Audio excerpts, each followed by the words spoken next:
Hello my dear children, welcome to easy maths. ഈ ചാനലിലൂടെ നിങ്ങൾക്ക് നിങ്ങളുടെ മാത്സിലെ എത്ര ടഫായിട്ടുള്ള ടോപ്പിക്കും വളരെ സിമ്പിളായി വളരെ ഈസി ആയിട്ട് പഠിച്ചെടുക്കാൻ സാധിക്കും. ഈ ചാനൽ നിങ്ങൾ ഫോളോ ചെയ്താൽ നിങ്ങൾക്ക് ഏറ്റവും ഇഷ്ടപ്പെട്ട സബ്ജക്റ്റ് മാത്സ് ആയിട്ട് മാറും. നമുക്ക് ഇന്നത്തെ ടോപ്പിക്കിലേക്ക് കടക്കാം. ഈ ചാനൽ സബ്സ്ക്രൈബ് ചെയ്തില്ലെങ്കിൽ ഇപ്പോൾ തന്നെ സബ്സ്ക്രൈബ് ചെയ്യൂ. ഡിയർ ചിൽഡ്രൻ, 9th സ്റ്റാൻഡേർഡിലെ എക്സസൈസ് 1.2ലെ മൂന്നാമത്തെ ക്വസ്റ്റ്യനാണ്. √5 എങ്ങനെ നമ്പർ ലൈനിൽ റെപ്രസെൻ്റ് ചെയ്യാം എന്നതാണ് ചോദ്യം. ഫസ്റ്റ് നമ്മൾ എന്താണ് നമ്പർ ലൈൻ നമുക്ക് ഓർമ്മ ഉണ്ടാവും അല്ലേ. നമ്പർ ലൈന് വരയ്ക്കുക, എന്നിട്ട് നമ്മൾ ഓരോ പോയിൻ്റ് ഇട്ട് കൊടുക്കും. നടുവിൽ ഏതാ വരിക? പറയടാ. നടുവിൽ 0 വരും അല്ലേ. വലത്തോട്ട് പോകും +1 +2, അടുത്തോട്ട് പോകും -1 -2. നമ്മുടെ ക്വസ്റ്റ്യൻ എന്താണ്? √5നെ നമ്പർ ലൈനിൽ റെപ്രസെൻ്റ് ചെയ്യണം. എന്താണ് ഈ √5? നമ്മളിപ്പോൾ √1 ആണെന്ന് വിചാരിച്ചോ. √1 എന്ന് പറഞ്ഞാൽ 1 അല്ലേ, ഇതാ ഇവിടെ കിട്ടി. ഇനി √4 ആണെന്ന് വിചാരിച്ചോ.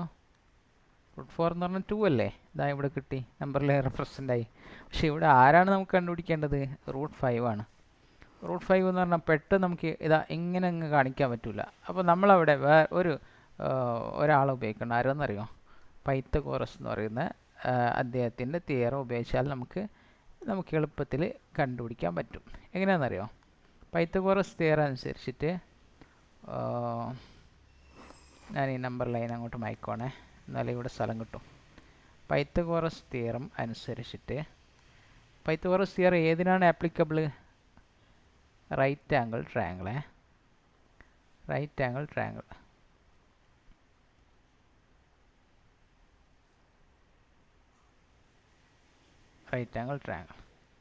അപ്പോൾ നമുക്കറിയാം ഇതിനൊരു പേര് കൊടുക്കാം, ABC. ഇത് ഏത് സൈഡാണ്? ഓർമ്മ ഉണ്ടോ? ഹൈപ്പോട്ടേനസ്. ഇതാരാണ്? ബേസ്. ഇതാരാണ്? Perpendicular or height. Hypotenuse theorem അനുസരിച്ചിട്ട് ഹൈപ്പോട്ടേനസ് സ്ക്വയർ, പൈത്തഗോറസ് തിയറം അനുസരിച്ചിട്ട് hypotenuse square equal to base square plus perpendicular square. എന്ന് വെച്ചാൽ ഇവിടെ ഹൈപ്പോട്ടേനസ് എന്താണ്? AC അല്ലേ. AC സ്ക്വയർ ഈക്വൽ ടു, അല്ലെങ്കിൽ ഒരു സ്റ്റെപ്പും കൂടി നമുക്ക് അങ്ങോട്ട് എഴുതാം. ഓക്കെ, ഹൈപ്പോട്ടേനസ് സ്ക്വയർ അല്ലേ, base square plus perpendicular square. അപ്പോൾ നമ്മൾ ഹൈപ്പോട്ടേനസ് എന്താണ്? Hypotenuse equal to square root of base square plus perpendicular square. അതായത് ഈ സ്ക്വയറിന് നമ്മൾ മാറ്റാൻ വേണ്ടി ഇങ്ങോട്ടേക്ക് ഒരു സ്ക്വയർ റൂട്ട് കൊടുത്തു. അത് മാത്സിലെ റൂളാണ്. ഓക്കെ, ഇനി ഹൈപ്പോട്ടേനസ് എന്ന് പറഞ്ഞാൽ എന്താ? ഇവിടെ AC is equal to square root of base എന്ന് പറഞ്ഞാൽ ആരാണ്?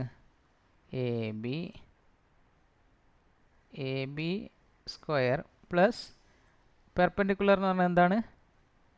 BC square. ഇനി നമുക്ക് ക്വസ്റ്റ്യനിലേക്ക് വരാം. ആരെയാണ് നമുക്ക് കിട്ടേണ്ടത്? √5ന് അല്ലേ. √5 എവിടെയാണ് കിടക്കുന്നത്?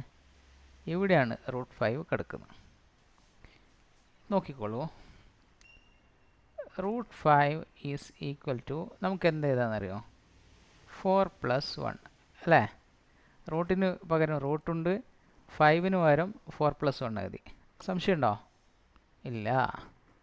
That's equal to root of 4ന് പകരം ഞാൻ എന്ത് ചെയ്യുന്നു? 2 സ്ക്വയർ പ്ലസ് 1 സ്ക്വയർ.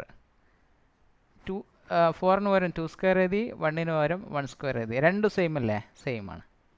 അപ്പോൾ നമുക്ക് ഇവിടെ നിങ്ങൾ നോക്കിക്കോ, ഇവിടെ ഈ ഒരു ഫോർമുലയിൽ ACക്ക് പകരം നമുക്ക് ആരെ കിട്ടി? ACക്ക് പകരം ഒന്നും കൂടി √5 എഴുതുക നിങ്ങൾക്ക് മനസ്സിലാവാൻ വേണ്ടിയിട്ട്. ACക്ക് പകരം നമുക്ക് √5നെ കിട്ടി. AB സ്ക്വയറിന് ഒരു ആരുണ്ട് ഇവിടെ? 2 സ്ക്വയർ. അപ്പോൾ AB എന്ന് പറഞ്ഞാൽ എത്രയാണ്? 2. AB എന്ന് പറഞ്ഞാൽ 2. BC സ്ക്വയറിന് ഒരു ആരുണ്ട് ഇവിടെ? 1. അപ്പോൾ BC എന്ന് പറഞ്ഞാൽ എത്രയാണ്? BC എന്ന് പറഞ്ഞാൽ 1. അപ്പോൾ നമുക്ക് ബേസ് 2ഉം ഹൈറ്റ് 1ഉം ആണെങ്കിൽ നമുക്ക് ആരെ കിട്ടും? √5നെ കിട്ടും. നമുക്കിതിനെ നേരെ എന്ത് ചെയ്യാം? നമ്പർ ലൈനിൽ വെച്ച് കൊടുത്താൽ നമ്മുടെ ആൻസർ കിട്ടി. മനസ്സിലായില്ലേ? അപ്പോൾ ഞാനിവിടെ നമ്പർ ലൈൻ വരയ്ക്കാൻ വേണ്ടി പോവാണ്. നമ്പർ ലൈൻ വരയ്ക്കുവാണ്. നമ്പർ ലൈൻ വരച്ച് കഴിഞ്ഞാൽ നമ്മൾ അതിനെ ഡിവൈഡ് ചെയ്യണം. സെൻറ്ററിൽ 0 വരും, പിന്നെ ഒരു 1 വരും, പിന്നെ 2 വരും, പിന്നെ 3 വരും, അങ്ങനെ പോകും അല്ലേ. നെഗറ്റീവ് എടുത്തോട്ട് പോകും -1 -2. അപ്പോൾ ഇവിടെ നമ്പർ ഇട്ട് കൊടുക്കുകയാണ് 0 1 2 3 അങ്ങനെ -1 -2. അപ്പോൾ നമുക്ക് ഫസ്റ്റ് ഈ എ ബി എന്ന് പറയുന്നത് എ ബിനെ നമുക്ക് എന്ത് ചെയ്യണം, ഇവിടെ റെപ്രസെൻ്റ് ചെയ്യണം അല്ലേ. അപ്പോൾ എ ബി എന്ന് പറയുന്നത് 2 അല്ലേ. അപ്പോൾ ഞാൻ എന്ത് ചെയ്യാണ്, 2 ഇവിടെ എ ബി വരക്കുകയാണേ. അപ്പോൾ വേറൊരു ഇങ്ക് യൂസ് ചെയ്താൽ നിങ്ങൾക്ക് പെട്ടെന്ന് മനസ്സിലാവും. അതുകൊണ്ട് ഇങ്ക് ചെറുങ്ങനെ മാറ്റുവാണ്. ഇവിടെ എ ബിനെ വരച്ചു, AB2. ഇനി നമുക്ക് ആരെ വരക്കണം, ബി സി വരക്കണം അല്ലേ. ബി സി എത്രയാണ്, 1 ആണ്. അപ്പോൾ ഞാനൊരു ബി സിനെ വരക്കുകയാണ്. സ്കെയിൽ വെച്ച് വരക്കണേ. ബി സിനെ വരച്ചു 1 സെൻറ്റിമീറ്റർ കേട്ടോ. അത് നിങ്ങൾ സ്കെയിൽ വെച്ചിട്ട് 1 സെൻറ്റിമീറ്റർ എടുക്കണം. അത് നിങ്ങൾ എന്ത് ചെയ്യണം, പ്രൊട്രാക്ടർ വെച്ചിട്ട് ഒന്ന് ചെക്ക് ചെയ്ത് നോക്കണം 90 ഡിഗ്രി തന്നെ അല്ലേ എന്നുള്ളത്. ഇതാ നമുക്ക് കറക്റ്റ് 90 കിട്ടി. അതുപോലെ ലെങ്ത്തും നിങ്ങളൊന്ന് ചെക്ക് ചെയ്യണം. ഇനി അടുത്ത സ്റ്റെപ്പ് എന്താ അറിയോ, സിമ്പിളാണ്. ഇത് എത്ര കിട്ടി, ഇതെത്രയാണ്, ഇത് 2 എടുത്തു, ഇതെത്ര എടുത്തു, 1 എടുത്തു. അപ്പോൾ നമുക്ക് സ്വാഭാവികമായിട്ടും ഈ സാധനം എത്ര കിട്ടും, √5 കിട്ടും അല്ലേ. അല്ല നമ്മളിവിടെ കണ്ടത് √5 കിട്ടും.